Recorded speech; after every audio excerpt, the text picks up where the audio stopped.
It's time to talk to you. Enjoy sitting down with your family for an Italian home-cooked meal? A trip to Ziti's is just like that, every time. The smells and tastes of true time-tested Italian recipes, the best in Italian cuisine, served by some of the nicest people you will ever meet. Ziti's fine Italian cooking is a favorite in Metro West at Turnpike Road in Westboro. Every meal at Ziti's is one you will remember.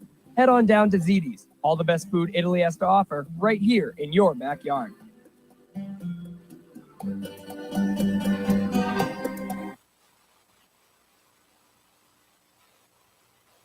Are we on, Shane? We're good? All right, folks. Yeah? Yeah? All right. We're back up on the air. Or I don't know. I haven't heard from the station. They'll let me know when we're good to go.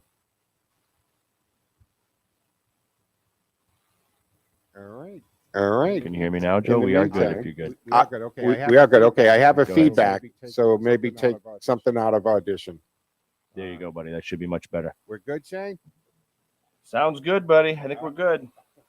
All right. Here we go. We'll start over again. Good morning, folks, and welcome to the Sunday edition of the Joe Mangiacotti Show here on AM 830 WCRN. Sorry for the delay in getting started. It had a little bit of a power surge or a blackout overnight. I don't know what happened, but we powered everything down here at the station. And so when Shane got in, things were down, but a few minutes to power everything back up and we're good to go. So this might be an indication of what we're looking at as politicians, maybe our liberal left politicians, are pushing us to get into relying on green energy long before we're ready to do so. Now, I don't think that's really what happened here. However, we do tend to pay a heck of a lot more for utilities in Massachusetts for some reason. I don't know what that's about, but we'll talk about it on a show eventually. But anyway, that's what happened. So we got back up and running, and everything's good. So you can now listen to us on terrestrial AM 830. Of course, the TuneIn app, we're feeding that so that you can listen to WCRN 24/7 on the TuneIn.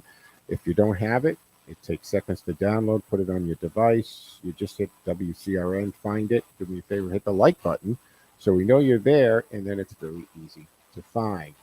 We are streaming on my social media platforms, so Facebook and Twitter at Joe Mangi, M-A-N-G-I, Joe Mangi Show, YouTube, LinkedIn, and even Twitch TV. I probably forgot one there, somewhere in there, but let's get going. And see if we can catch up on some subjects here. Of course, lines are open and available at 508-871-7000. That's 508-871-7000 to join the conversation. Obviously, folks, a lot of what's leading in the news is the recent SCOTUS decisions. We had two hit right back to back, but three in the last week that are pretty significant. The most significant being, of course, the overturn of Roe versus Wade. And it's hard to understand why the pro-abortionists are acting the way they're acting in this sense. It did not outlaw abortion. All it did was send it back to the states, saying in the first place that it shouldn't have been here. Should not have been at the state level, at the federal level. That it was a decision left to the states. The 10th Amendment says anything not specifically in the Constitution shall be left to the states. And that also answers, folks, why the court ruled the way they did on the Second Amendment and why they ruled on this.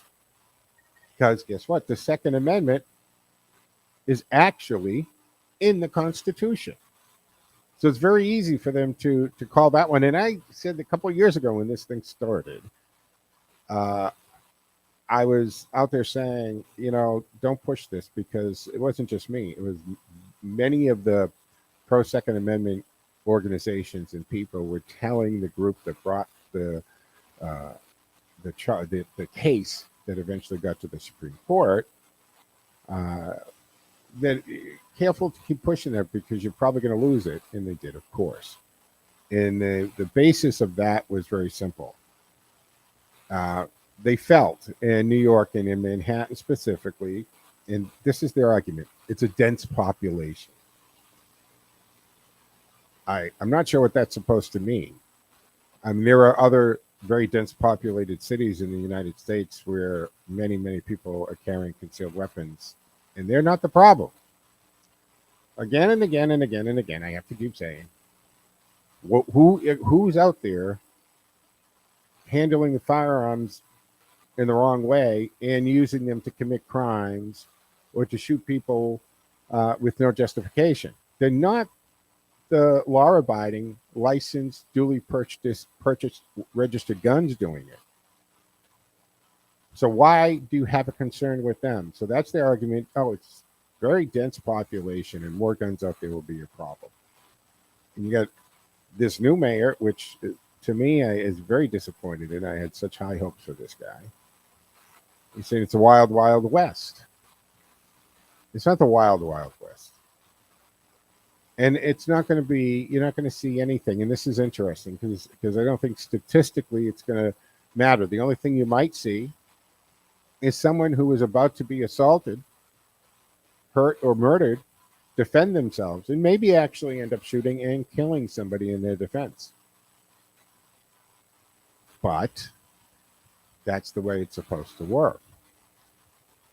And what's going to happen with this is any surge in crime is going to be blamed on this ruling. Watch. It won't be because of it, but it will be blamed on it. The media will do their job in pretending that it's because of this ruling.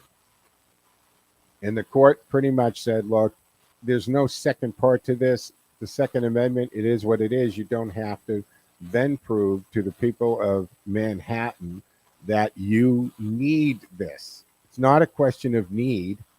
It's a constitutional right. That's all you need to do. If you decide to exercise that right, follow the rules. And unless you have a felony or a restraining order in place because of your violent behavior or a record of some kind of mental instability that would be justification to deny you that permit, they can't deny you the permit. It's not in their purview. It's not in their right to do it. You have the right to carry it. So that's probably that's settled. I'm sure this is going to be challenged again. All right, Hochul, this Vapis governor has already said we're going to do legislation, and Joe Biden's come out with it too. Going to send legislation. Now we also just had this considered bipartisan gun bill that passed, and we'll talk about that. 508-871-7000 during the conversation. That's 508-871-7000. Let's jump to the phones because Mark's waiting patiently. Good morning, sir. What say you? Yeah, you were putting out a signal. Not you, but the station was. I got an old Sangian shortwave I'm listening on and with a signal meter. Yeah. So you're putting out a signal. You just got no content to the signal. Yeah, so the towers are still working. Yeah. It's still sending out a signal. The problem was something happened with the power in our studio building and just shut all the computers down, and we had to fire everything back up. So, the signal is there, but we weren't feeding it. That's all. Yeah, I was listening last week. It happened a couple of times last week. Listen to WCRN, the signal goes out. 10, 15 minutes, a couple of times, at least once. Yeah, that's too bad. Unbelievable. They got a station manager there, or what is he, on vacation? Or? No, it's good. It's not great. The station manager. It's if the power knocks. Well, he's running the show. Mark, if the power knocks it off, it doesn't matter who the manager is. The power gets knocked off. Don't you have a backup generator? Yeah. Do you have something you want to talk about that's actually? Yeah. I was watching Channel 5 this morning. Okay. There's a woman in front of the State House. She can't be more than 20 years old. Young woman, probably a college student. She's holding a sign up that says, "Women have less rights than a corpse." That's a sign. Well, obviously, she's never been to a Massachusetts divorce court proceedings in her life. Otherwise, she'd be singing a different tone, especially if she was a man. Okay. You get the point I'm making? No, not yet. She said that women Uh, have uh, less rights than a corpse, did you say, or court? Corpse, a All right. dead body, a corpse, a cadaver. Okay. That's what the sign read. All right. And I'm saying that obviously, being a 20-year-old woman, she's never been a man going through a Massachusetts divorce court proceeding or okay. proceedings. Yeah, I get. Now, do you get what I'm saying? Absolutely, and there's actually, a matter of fact, there's a couple of law practices, ladies and gentlemen, who specifically take nothing but male clients in divorce and child custody cases because of the typically inequitable treatment that men get in any kind of divorce proceedings. In child custody cases, they're often in a very tough situation there. But I think we lost Mark. But I get what you're saying, and she probably hasn't. But at 20 years old, you probably don't have a lot of life experience, I would say, right? All right. Actually, we're just a couple minutes from a break, but I was going to get into the Roe versus Wade decision in an attempt to restore intellectual probability, and there's a great commentary from the Epoch Times that I was going to go over, and I'll do that on the other side of the break. I'm not going to start it and then have to break, but we will talk about that. There has been a few arrests at the demonstrations. There's been an arrest out in California at these demonstrations, and there was been an attempt on one for trying to assault a police officer.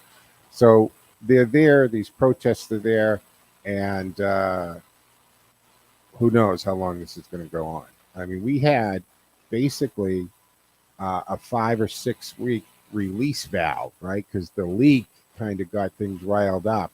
And so this wasn't a huge surprise Friday, but they still went off it. But we're going to take a break here, and we'll come back for what is technically the second half of the show, folks.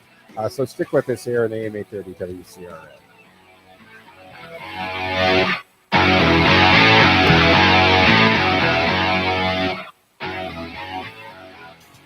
93% of adults listen to the radio each week.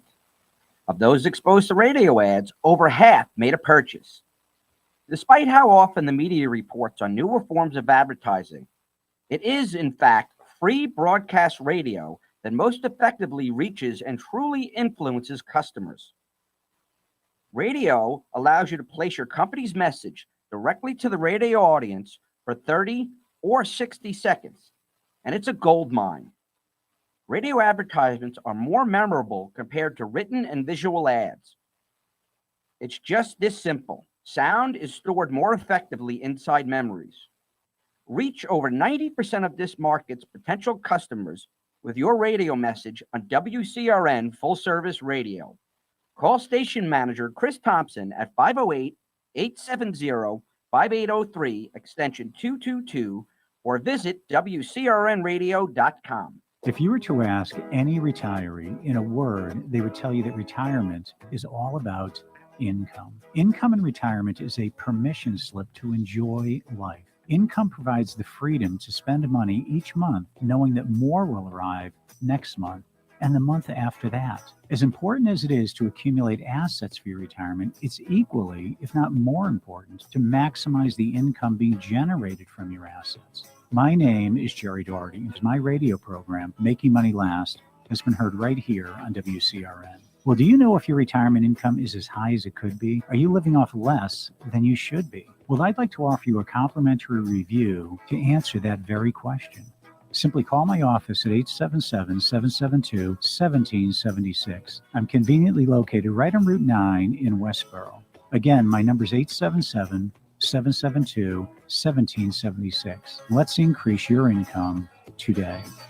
This is the Joe Mangiacotti Show. We are the show you want to know. It's time to talk to you. All right, folks. Welcome back to the second half of the Sunday edition of the Joe Mangiacotti Show. I am Joe Mangiacotti, and you are listening to AM 830 WCRN, and we're live streaming on the TuneIn app. And of course, as usual, I have it going and streaming with the camera and so forth on my platforms: Facebook, Twitter, YouTube, LinkedIn, even Twitch TV, folks. So before we get into some of these other things, I wanted to mention just a couple things that are out there.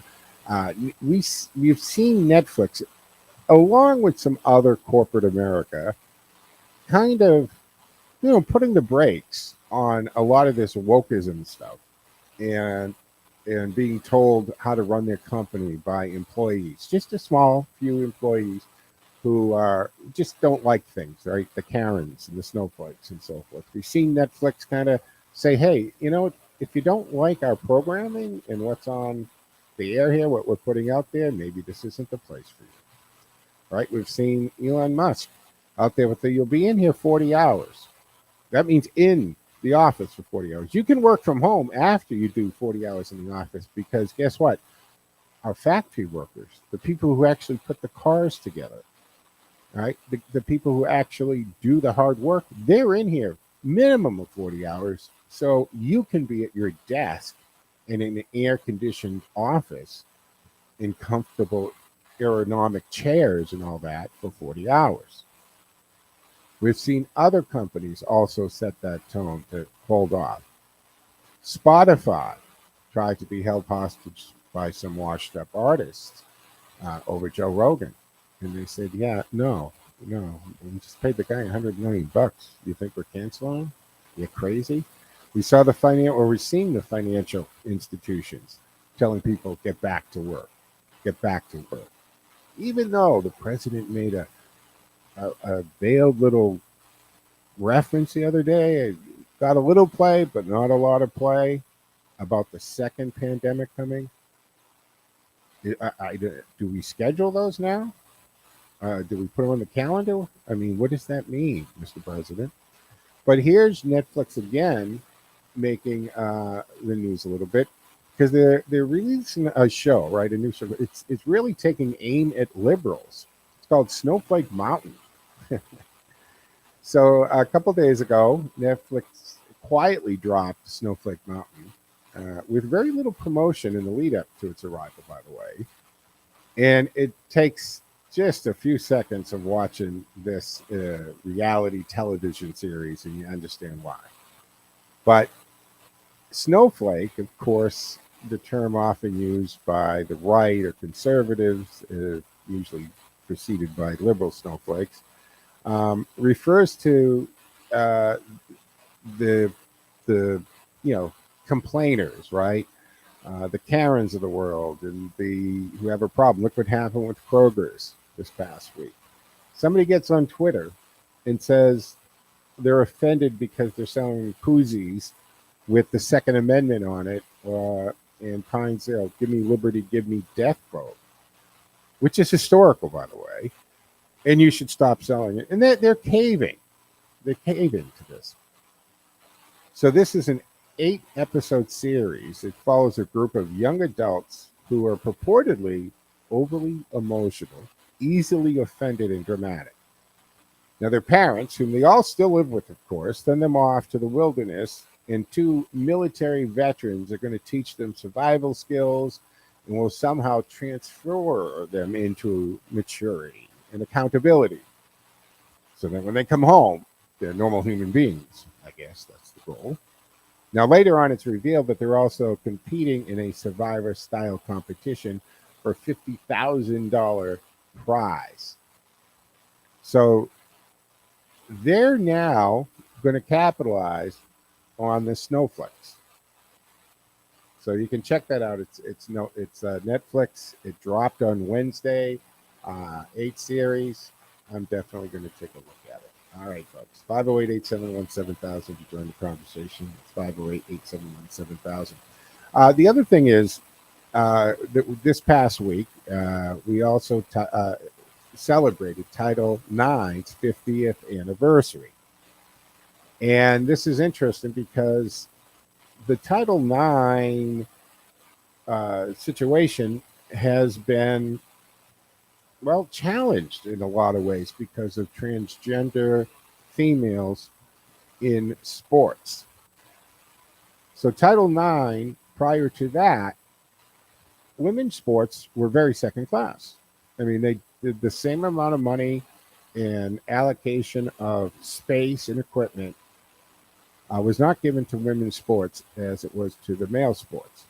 And Title IX came in and said, no, you're going to have equal treatment. And back in those days, before Title IX came in, you would have the female sports teams. I mean, they were playing with antiquated equipment and broken down, often not having the equipment that they really needed. Sometimes they didn't even have showers or appropriate locker rooms like the male sports did.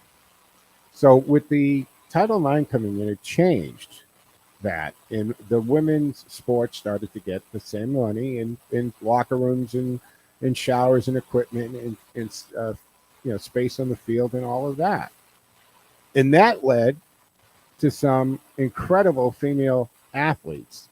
And it also led to scholarships. It allowed women to go on to higher education and get degrees that they wouldn't have been able to get otherwise. And it was protecting women.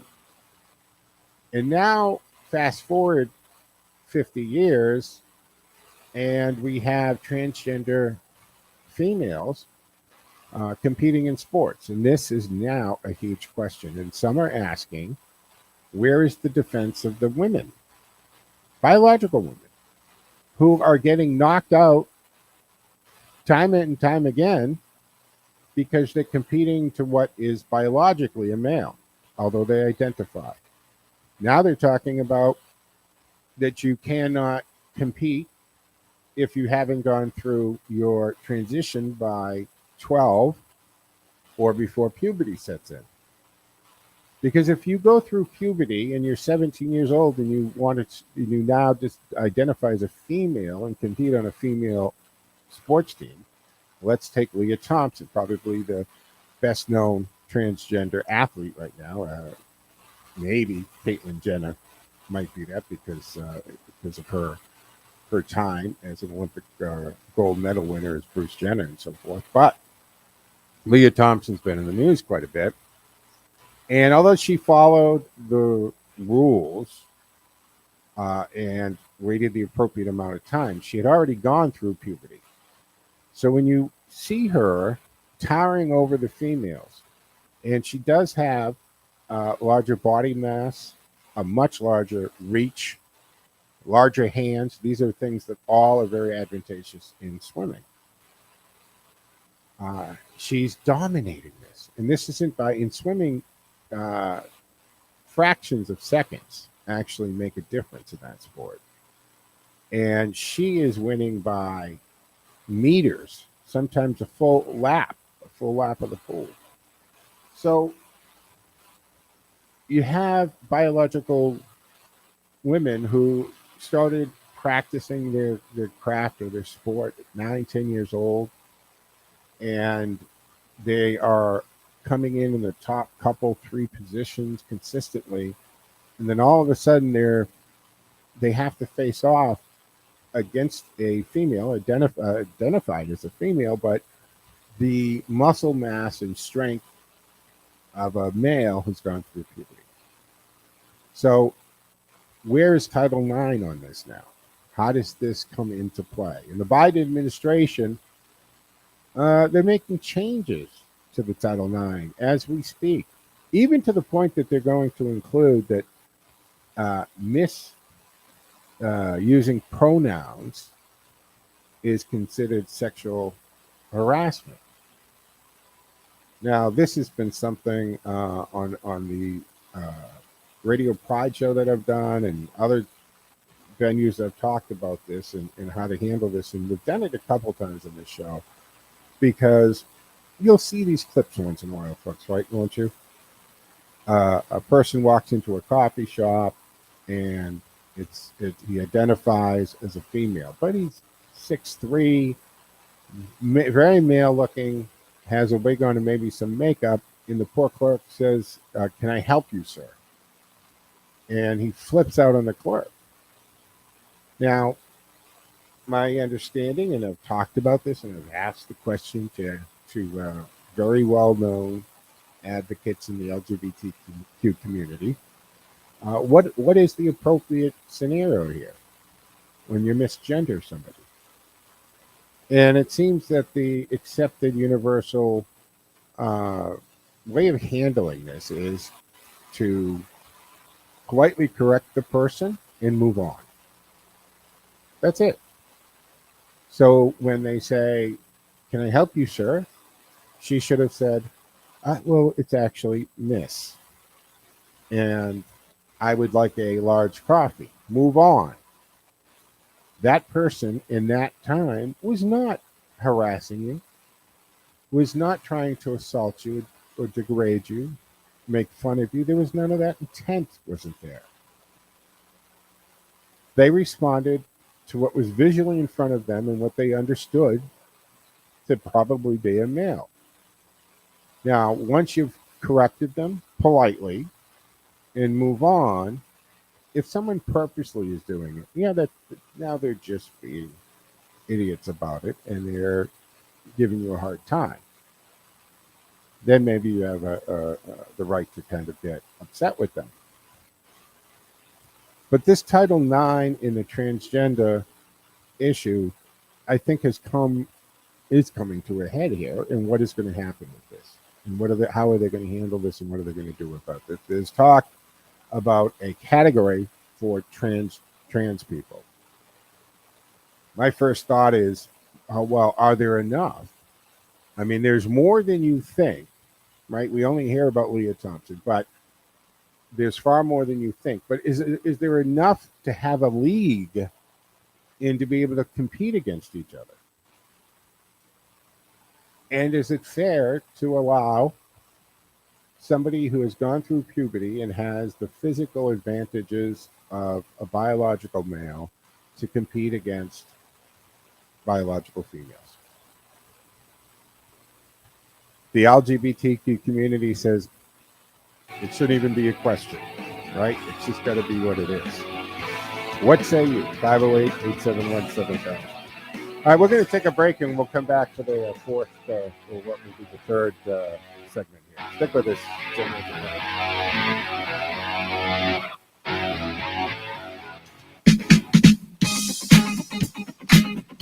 Hey everybody, Ryan Maloney here from It's the Liquor Talking, letting you know that you can hear us Saturday mornings at 11, but also at our new time, weeknights, right after Howie Carr at 7 p.m. It doesn't stop there. Randall and I are going to stick around and host North Star Music after the show. So join us for New England's only show about wine and spirits, and then pour yourself a glass of your favorite adult beverage. Enjoy Randall and I as we listen to your favorite music on the North Star.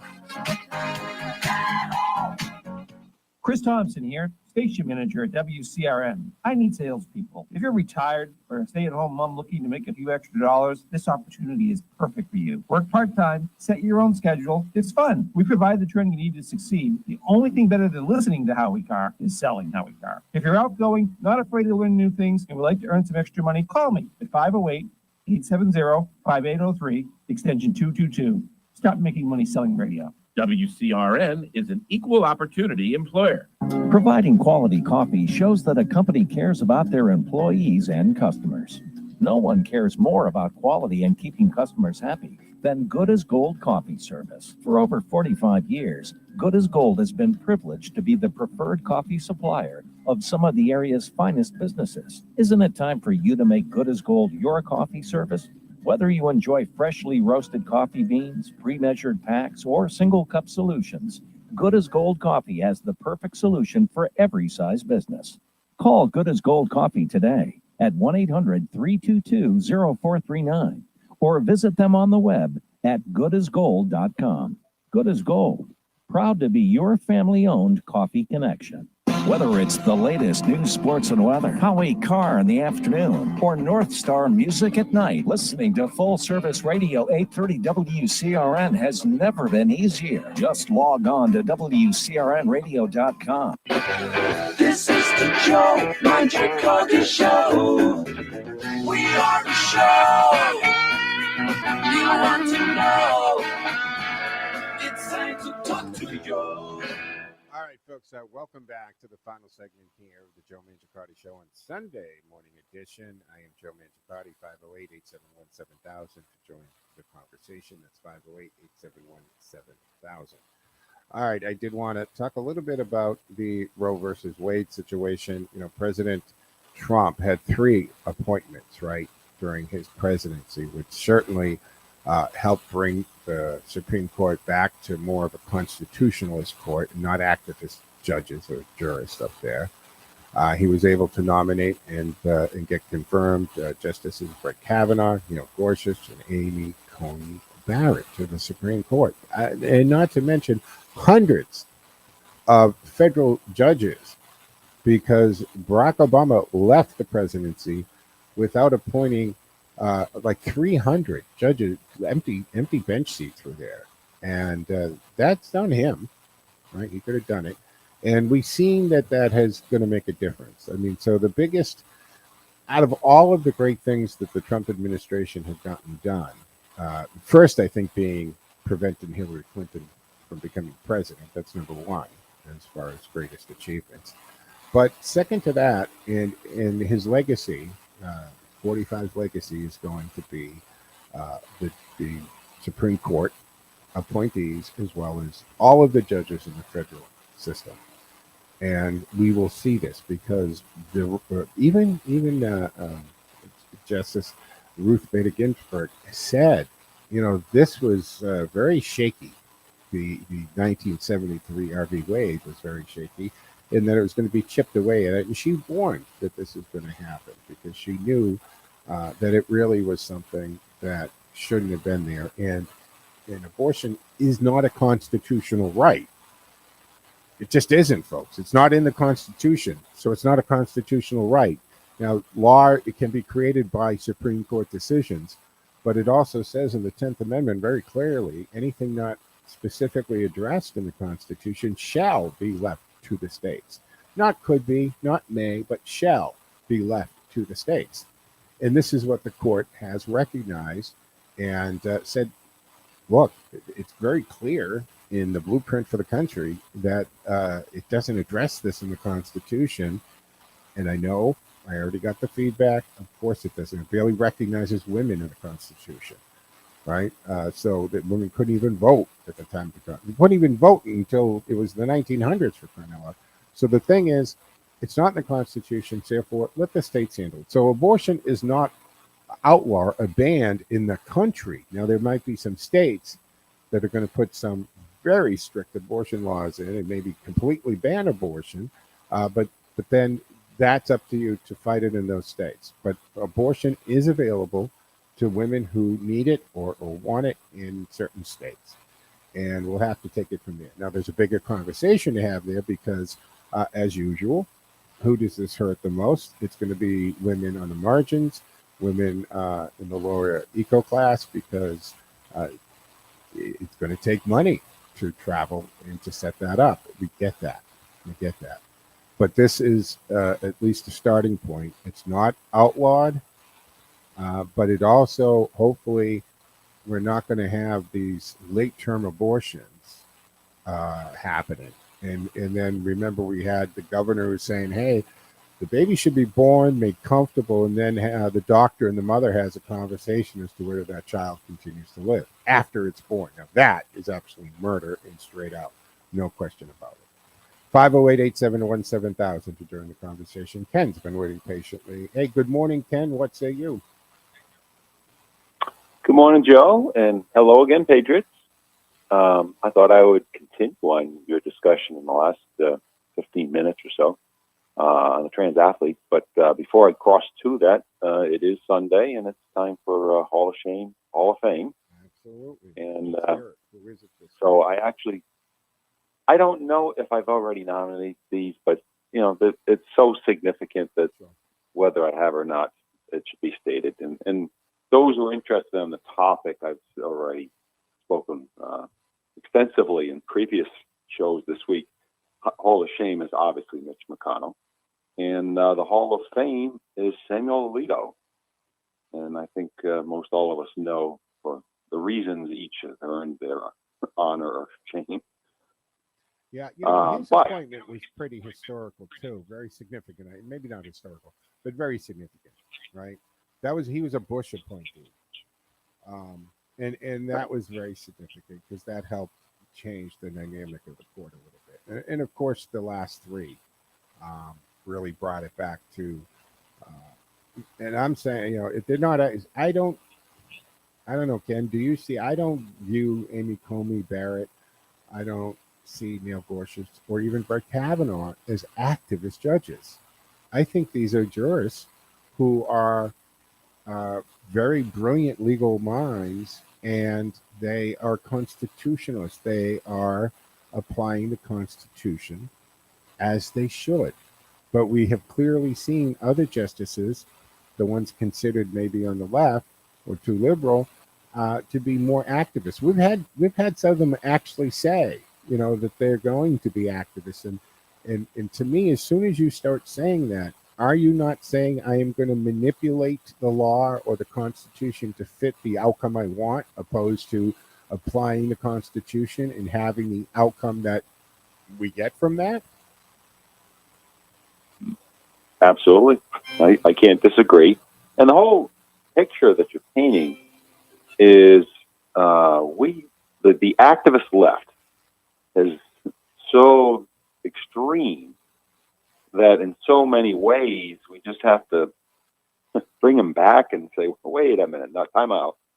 And yet the major institutions are saying just the opposite. They're promoting the extreme. So I want to tie that into the whole trans athlete issue, because within all of these issues, as little as 10 to 20 years ago, cultural, political, we thought, oh, Europe is far more liberal than we are.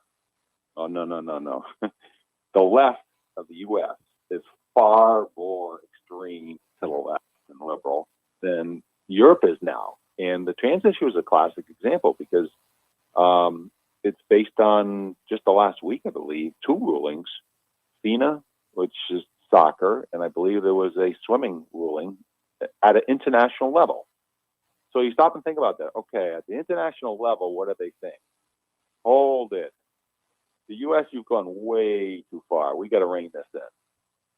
And who could have imagined that 10 or 20 years ago? That the United States is radical, and there are very radical elements. Mm-hmm. Well, the thing is, so effectively, what they're recognizing, what was fascinating, and one of them ruled that in order to qualify for the sex that you transition to, that transition would have happened, needs to have occurred prior to the age of 12. Yeah. And I'm thinking, biologically, physically, I get all of that's a standard by which you could say the person then is near equal in competition prior to puberty. Doesn't that mean that you have to pretty much at around 10 years old deciding that you want to transition at like 10, because it's going to take a long process.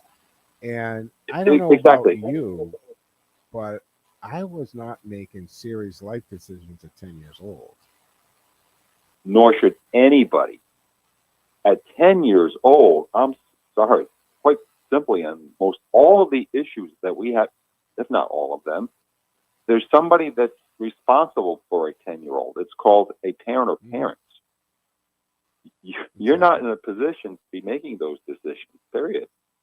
We can discuss about whether parents should have the right to make the decision, but it's quite another thing to me, it's just child abuse. Yeah. Now that brings me to another thing, because Texas was just passing or may have already passed a bill, or we're trying to. I'd have to go check to see what happened with it, but it was going to be that if parents would have the right or ability to actually sue doctors who provided medical treatment to their minor child without their knowledge, meaning giving them beta blockers, right, puberty blockers, hormones, much less surgery, but who were secretly treating their children, because any of those things you do, and you're a doctor, that's medical. You're practicing medicine on them. And if you're doing it without the parents' knowledge or consent, that they have the ability for up to 30 years to go back and sue those doctors. Then the LGBTQ community is part of their argument, or some of them are arguing that that's really just threatening the doctors for doing their job. But I would still say, wait a minute, if you are under 18, your parents are responsible for you in every other way, right? They have to feed you and protect you and clothe you and make sure you're educated and do everything that parents do, in that you can't be treated unless it's an emergency situation, right? This is the standard of the law that we have, that you cannot treat a minor without parental permission unless it's emergency. So if the child's been in a car accident, to come in, you're allowed to, as a doctor, emergency room doctor, nurse, etc., to do whatever is necessary to preserve and save that life without permission. Once they're stabilized and so forth, you need to seek for any more decisions. So what we've been seeing is schools who allow children to come to school dress one way and change when they get there. We have seen in certain states where minors are allowed to have abortions without notification to parents. Which, is that not a medical procedure? Of course it is, right? So yeah, all these on these certain things, significant. Ken, it's okay not to follow the law on certain things. Again, we're seeing the pick and choose of when we're going to have, when the law is applicable or not. It's just the radical movement who insist that they have to have their way, and logic has to be set aside. It's okay, this is what we demand, and everyone else has to follow. And that's not going to fly anymore. So that's why we have this whirlwind of culture battle that's going to play out both with everything we do every day and in politics. Yeah. Hey, we're against the clock. We're done. I'm sorry, Ken. Thank you very much for the call. Hey, folks, Mike Wade is up next for Conservatively Speaking. Sorry about the rough start this morning. That happens sometimes. Don't forget to follow us on social media platforms at Joe Mangi Show, MANGI. Enjoy the rest of your Sunday, the rest of this weekend. It's going to be a very nice day out, and I'll see you Monday at 1 o'clock, folks. Joe out.